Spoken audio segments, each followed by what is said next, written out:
Hello, how are you guys? This is Paul Havenfields, and today I'm actually going to discuss about the upcoming road trip that is from Nairobi to Cape Town. That is the best budget road trip hacks from Nairobi to Cape Town. Okay, now this trip, I've been planning this trip since early 2023. So it's a trip that I did not just wake up and decided I'm going to South Africa. It's a trip I started planning early 2023. So this is a trip that is going to be very epic.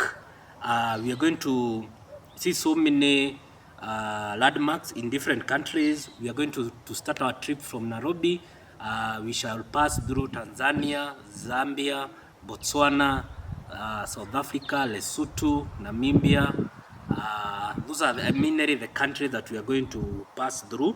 And in today, I want to talk about the whole concept of breaking down the best tips and tricks for making a budget-friendly road trip from Nairobi to Cape Town. So guys, stay tuned, buckle up, and make sure you subscribe. If you haven't subscribed to my YouTube channel, make sure you subscribe. If you haven't followed me on Facebook, Honorable Paul Waihenya, make sure you follow me. If you haven't followed me on TikTok at Waihenya, on Instagram at Waihenya, please kindly follow me. So guys, let's talk about the whole planning of this trip. Let's talk about the whole planning of this trip. So if someone may ask me, how did I manage to plan this whole trip? There are several platforms that you can use. We have Google Map. You can use Google Map. This one is going to enable you. Remember, most of the actually like the whole of African country, it's well imewekwa vizuri kwa Google Map. So you just need to put in your starting point and your ending point, and Google Map is going to guide you route plan of how you're going to travel this whole journey. And it's also going to show you the major cities that you're going to pass, and also the major landmarks along the way. Like here in Kenya, there are so many landmarks along the way. In Namanga, in Tanzania also, there are some hills, there are some mountains at the Namanga border. Those are all landmarks that we are going to pass by. And even in Zimbabwe and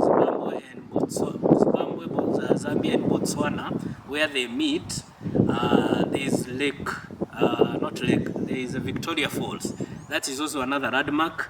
In South Africa, don't mind when you see me doing this, there are some flies that are trying to interfere with me. Remember, I'm recording this video outside. So there are so many landmarks that we are going to see, that we are going to visit. And something else is that when you are planning this trip, please consider flexibility. Consider flexibility. What I mean by flexibility is whereby remember, these are new countries, these are new places that probably we have never visited before. There are detours. Remember, Africa is a growing economy, so this means that there are so many constructions along the way, be it be roads, be it be bridges. These ones are going to create some detours.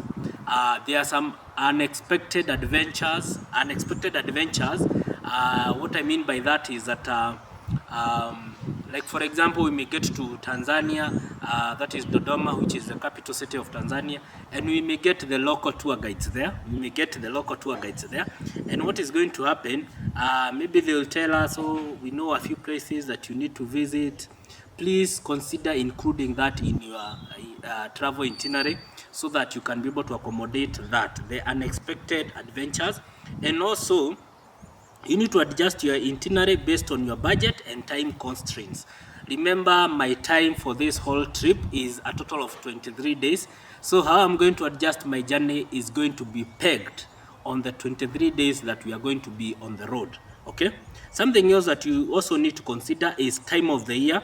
Okay, so when you consider time of the year, this one you're supposed to consider matters to do with the seasons that you are traveling, highlighting the weather patterns and potential road closures. For example, our final destination is South Africa.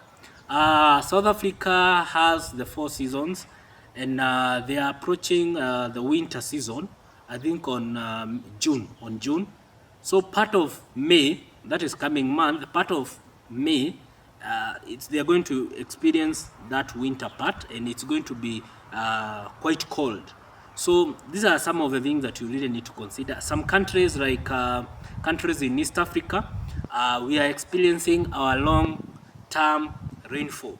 So we are going to pass through Tanzania.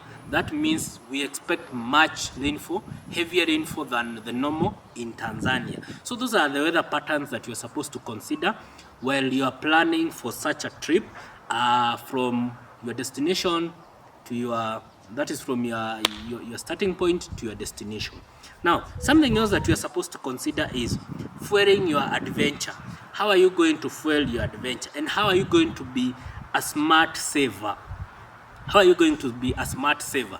Remember, as I said, in this road trip, or in the road trip that we are going to be planning, we are going to be planning a road trip that it may not necessarily be a budget road trip, but a road trip that is not going to break our bank accounts. A road trip that is not going to break our bank accounts. Okay, so how are you going to fuel up? Now you'll need to do a research on fuel prices in different countries. You can check that on Google, and actually I did a research of the fuel prices in some countries. Somewhere I was doing that research some days before this trip, we kickstart this trip. Now we are going to list the local currency that is in the respective country compared to our currency. Our currency is Kenya shillings. So we are going to compare and see, is fuel cheaper in that country or it's cheaper in our country, Kenya. So we start with Tanzania. Tanzania is going to be our first country, and the prices per liter of petrol. Remember, I'm using a petrol car. It's a Nissan X-Trail. I'm using a petrol car. So a liter of petrol in Tanzania costs 3,337 Tanzanian shillings. That is equivalent to 152 Kenya shillings.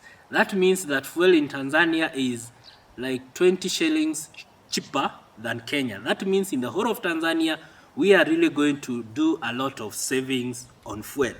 Now we go to Zambia, which is going to be our second country. Zambia fuel prices there is 34.98, equivalent to 162 Kenya shillings, which is still cheaper than Kenya. Remember, Kenya, a liter of fuel goes at 174 Kenya shillings. You can convert that into dollars for you to get the clear picture in the country you're watching this video. Now when you close to Botswana, a liter goes for 14.75, equivalent to 138 Kenya shillings. That is way cheap, close to 20 something, almost 30 Kenya shillings. Actually it's more than that, around 35 Kenya shillings saving on fuel. Then we go to South Africa. South Africa has the cheapest fuel from what I can see here. A liter is going for 18.34 South African rands, which is equivalent to 106 Kenya shillings. That is way cheap. I'm saving a whole 100, not 100, a whole 70 Kenya shillings. Yeah?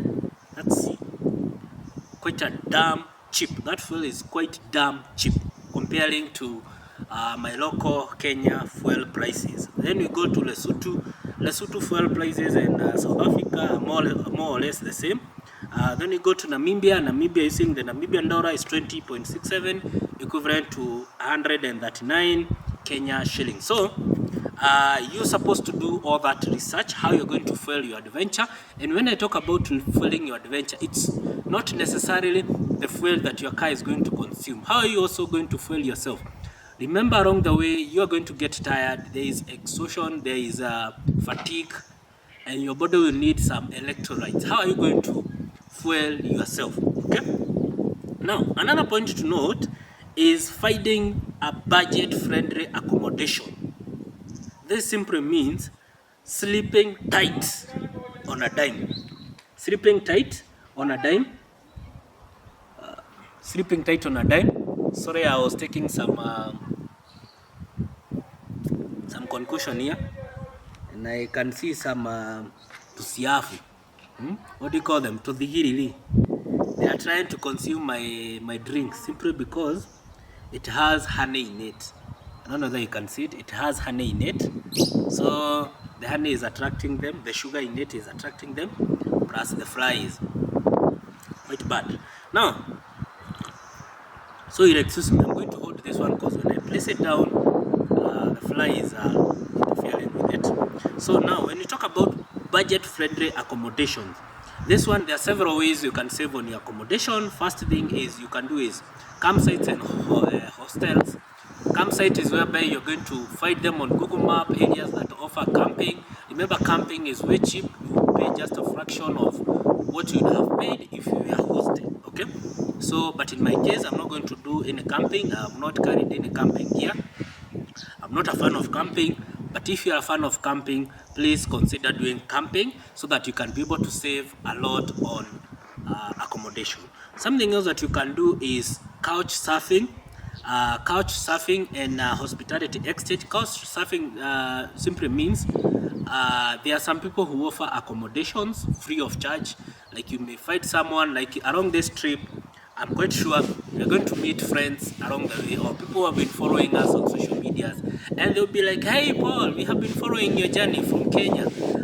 When you get to South Africa, don't book a hotel. I'm going to host you, and I'm going to host you for free. That's another way you can save on accommodation. Okay, another one, you can use Airbnb or booking.com. This is going to be my primary source of accommodation, which is Airbnb or booking.com.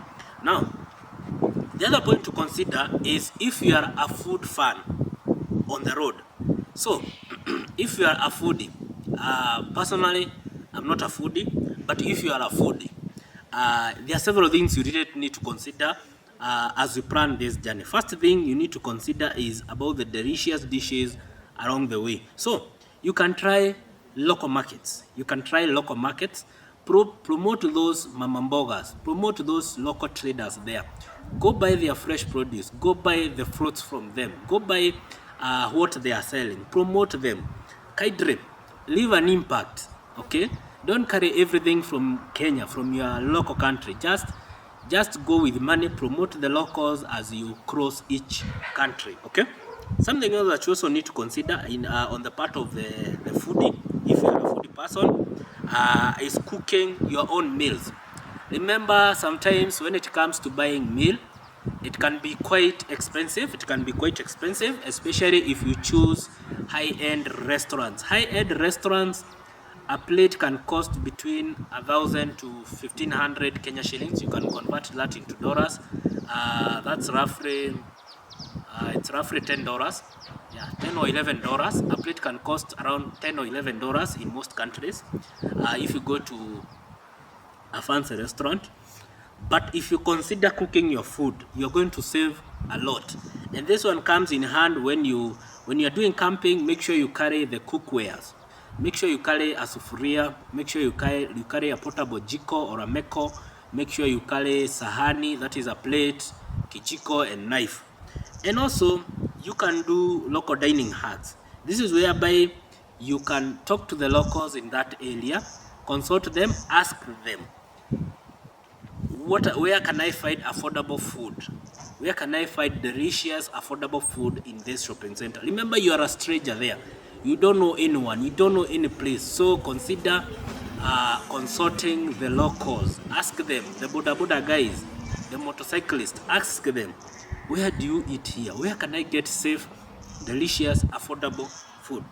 And when you're able to do all this planning, you're able to guarantee yourself that you're going to have a budget-friendly, you're going to have a budget road trip, maybe from Kenya to Capetown, or from where you are starting your journey to where you are ending your journey, okay? So guys, it's been nice. It's been nice you watching my videos. Remember, consider subscribing to my YouTube channel. Consider subscribing to my YouTube channel. Also, consider subscribing and following me on my social media platforms. On Facebook, go search Honorable Paul Waihenya. On TikTok, search at Waihenya. And on Instagram, search at Waihenya, and consider following me. Thank you guys. See you as we start this journey. Mbarikiwe sana. Be blessed.